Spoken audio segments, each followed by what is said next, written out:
লোভ, মরিচিকা, মায়াজাল, এই মায়াজালে আমরা আটকে আছি। ফলে মৃত্যুর কথা আমরা ভুলে গিয়েছি, পাগলের মতো ছুটছি। আরো টাকা লাগবে, আরো খ্যাতি লাগবে, আরো যশ লাগবে, আরো দাপট লাগবে। আমার এত টাকা দিয়ে কি হবে? এত সম্পদ দিয়ে কি হবে? এত ব্যস্ততায় কি হবে তোমার? স্টপ, থামো, অনেক হয়েছে। আম্মা থামো, take a rest, take a breath and think about death. Think that you have to go back to your Lord. একটু বসেন না, একটু ভাবেন যে আমাকে চলে যেতে হবে, চলে যেতে হবে। এই কোলাহল, এই ব্যস্ততা, এগুলো থাকবে, থাকবো না আমি। সাইয়েদনা ওমর ফারুক বলেছেন, মুতু ক্বাবলা আন তামুতু, মরার আগে একবার মরো। হাসিবু ক্বাবলা আন তুহাসাবু আলাইকুম, তোমার হিসাব নেওয়ার আগে তুমি একবার নিজের হিসাবটা করো না। কাগজ বের করে একটু লিখো না কি কি ভালো কাজ করছিলা, যেগুলো দিয়ে নাজাতের ওসিলা হতে পারে। 1 2 3, আর কি কি আকাম কুকাম করছো দেখো না, লিখে দেখো তোমার অবস্থাটা কি। মরার আগে একবার মরো।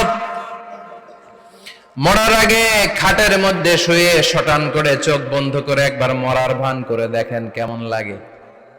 চোখটা বন্ধ করেন আর ভাবেন আপনি নাই, কি কি হতে পারে ভাবেন। আপনার ছেলেমেয়েরা কান্না জুড়ে দিবে, আপনার প্রাণের স্ত্রী বিলাপ শুরু করে দিবে, বন্ধু বান্ধবের চিৎকার আর মাতম, স্থানীয় এলাকার মসজিদে ঘোষণা, অমুক এলাকার নিবাসী অমুক ভাই অমুকের ছেলে অমুক দুনিয়ায় নাই। সব আত্মীয়রা চলে আসবে, ফেসবুকে স্ট্যাটাস দেয়া হবে, সবাই সবাইকে জানাবে বিকাল 4টায় অমুক হাই স্কুল ময়দানে আপনার জানাজা। ছুটে আসবে, সবাই ছুটে আসবে আপনাকে শেষ বিদায় দিতে, গুড বাই জানানোর জন্য। আল ওয়াদা, বিদায় জানাতে আসবে সবাই। 4 তাকবীর দিয়ে আপনার জানাজা হবে, অশ্রুসিক্ত জানাজায় আপনার বিদায় হবে। কাঠের খাটিয়ার মধ্যে করে কাঁধে তুলে আপনার কবরে নেওয়া হবে। আগে থেকে খুঁড়ে রাখা কবরটার মধ্যে আপনারে বিছিয়ে দেয়া হবে। বাঁশের কচি দিয়ে তার উপরে মাটির চাপা দিয়ে সব চলে যাবে। ভাবেন না একবার চোখ বন্ধ করে, this is the circle of life, this is the nature of life. এটা সবার হবে, আমার হবে, আপনার হবে। এত মায়া, এত ভালোবাসা কই যাবে? কেউ থাকবে না, সবাই আপনার অন্ধকার কবরে রেখে দিয়ে চলে আসবে। উপরে বাঁশের কঞ্চি, তার উপরে মাটির চাপা, অন্ধকার আর অন্ধকার। এই অন্ধকার যেন শেষ হতে চায় না, শুধুই অন্ধকার, ঠিক কিনা? এজন্য আমাদের চলে যেতে হবে। দাদা গেল, চাচা গেল, মামা গেল, আমাদেরকেও যেতে হবে, জোরে কোন ঠিক কিনা? একদিন মাটির ভেতরে হবে ঘরে মন আমার, কেন বন্ধ দালান ঘর, প্রাণ পাখি উড়ে যাবে পিঞ্জর ছেড়ে।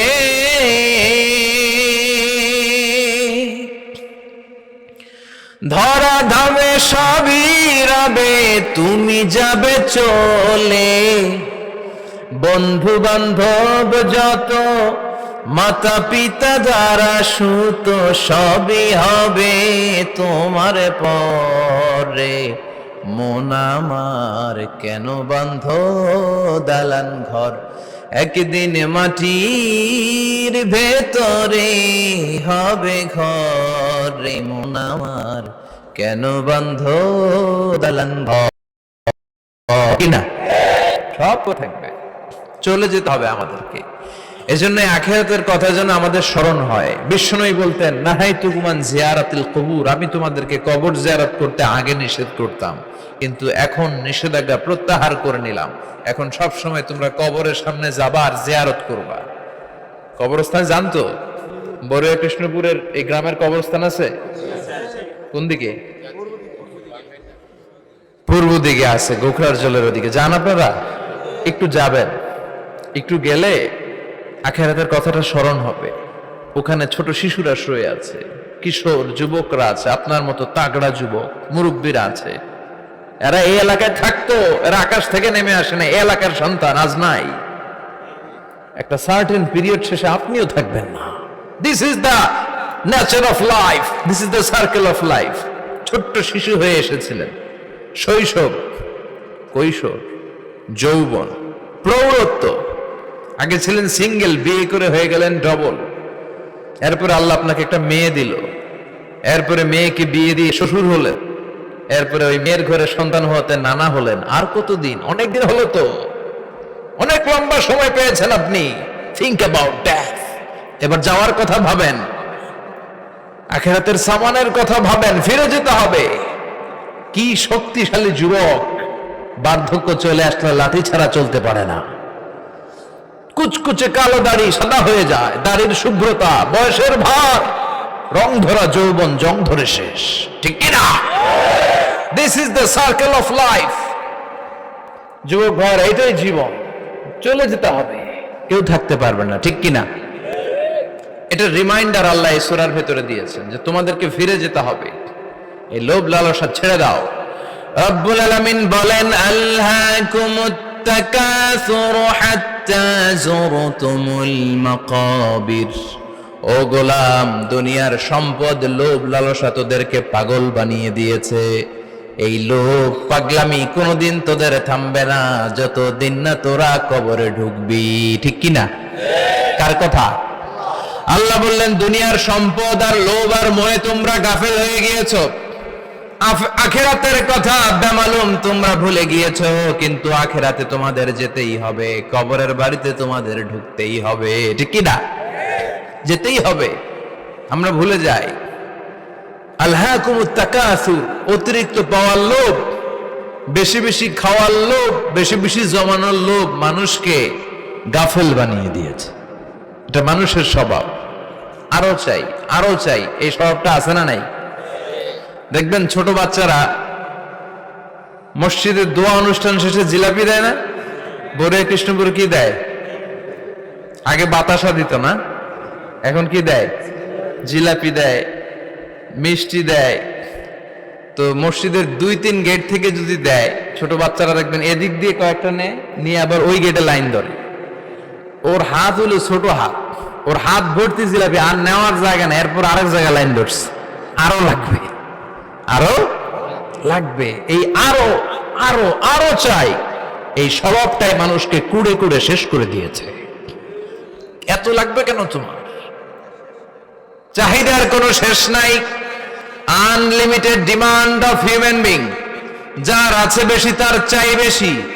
যার সাইকেল আছে তার হুন্ডা চাই, হুন্ডা আছে তো প্রাইভেট কার চাই, প্রাইভেট কার আছে তো প্লেন চাই, প্লেন আছে তো হেলিকপ্টার চাই, হেলিকপ্টার আছে তো ওইটা চাই, ওইটা আছে তো সেটা চাই, ঠিক কিনা?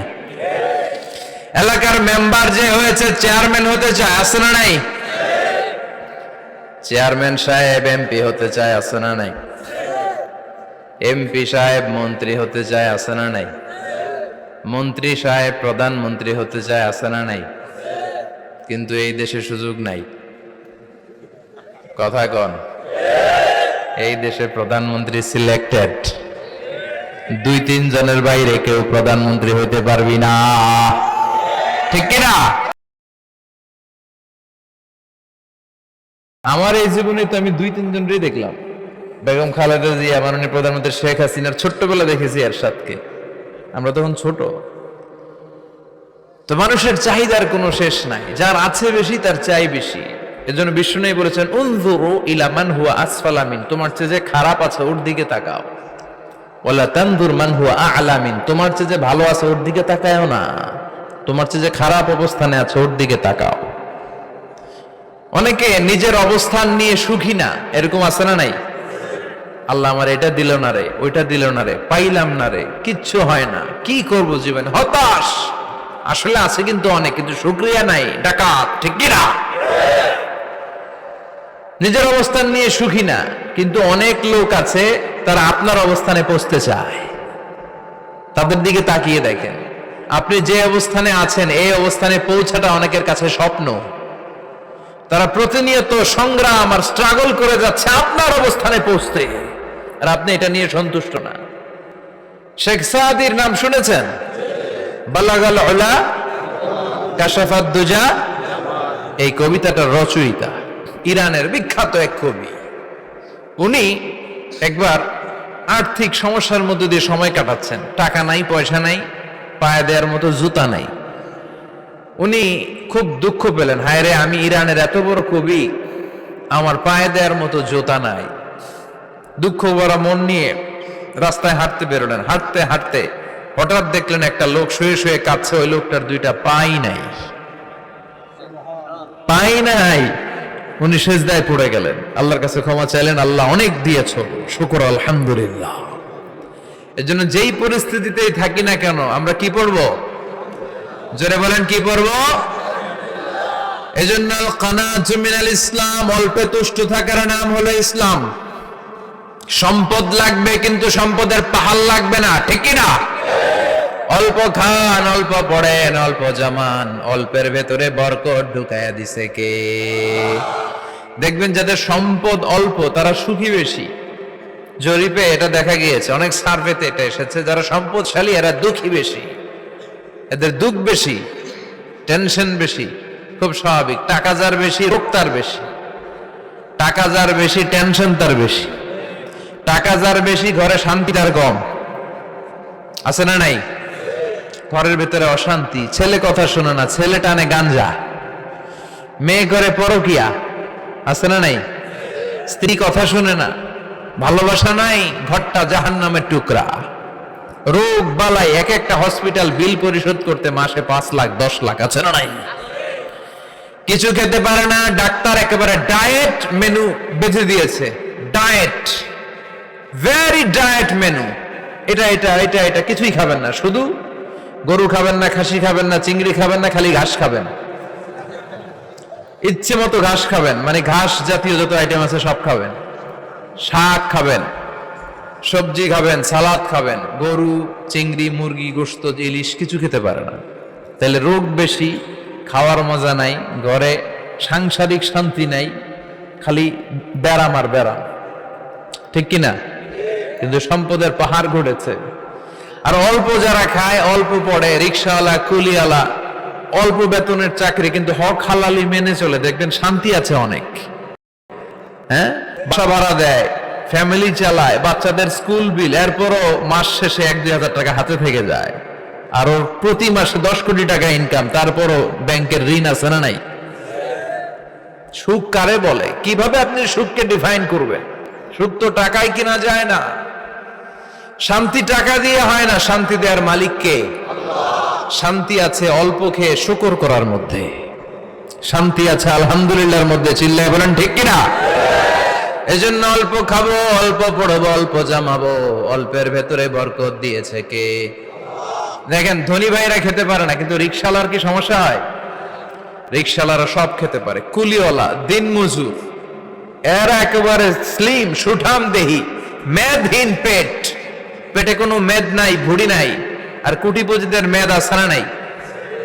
এত বড় বড় পেট, ঠিক কিনা? আমাদেরও পেট আছে, তবে হালাল পেট, এটা হারাম টাকা দিয়ে এই ভুড়ি বানাই নাই আমরা। ছেলে বলেন ঠিক কিনা?